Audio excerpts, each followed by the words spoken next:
ഈശോയിൽ പ്രിയപ്പെട്ട ദൈവമക്കളെ, ഈ പ്രഭാതത്തിൽ കർത്താവിൻ്റെ വലിയ കരുണയും കൃപയും ഇതാ നിങ്ങൾക്ക് നൽകുന്നു. ഒത്തിരിയേറെ വേദന, കഠിന വേദന, ദുഃഖം, മാനസിക ഭാരം, അതാണ് ഏറ്റവും വലിയ ഭാരം. ഏറ്റവും വലിയ ഒരു കാര്യം, നമ്മൾ മാനസികമായിട്ടുള്ള ഭാരം, അത് നമ്മളെ തളർത്തി കഴിയും. ഒന്നും ചെയ്യാൻ നമുക്ക് പറ്റില്ല.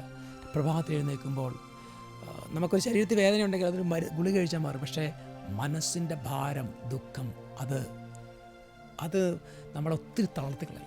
അങ്ങനെ എത്ര വേദനിക്കുന്നവർ, സങ്കടപ്പെട്ടിരിക്കുന്നത്, എന്തെല്ലാം കാര്യം ചെയ്യണം, അതിനൊന്നും മുമ്പോട്ട് ഒരു വഴിയില്ല. അതൊരു ഭാരമാണ്. കർത്താവ്, അതൊരു കഠിന വേദനയാണ്. കർത്താവിന് തന്നെ നമുക്ക് സമർപ്പിക്കാം, എല്ലാ വേദനയും സമർപ്പിക്കാം.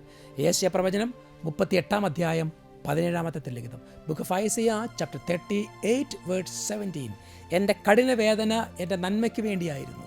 അങ്ങ് എൻ്റെ സകല പാപങ്ങളും അങ്ങയുടെ പിന്നിൽ എറിഞ്ഞു കളഞ്ഞതുകൊണ്ട് നാശത്തിൻ്റെ കുഴിയിൽ നിന്ന് എൻ്റെ ജീവനെ അങ്ങ് രക്ഷിച്ചു. പ്രിയപ്പെട്ട ദൈവമക്കളെ, പ്രഭാതത്തിൽ നമുക്ക് പ്രാർത്ഥിക്കാം.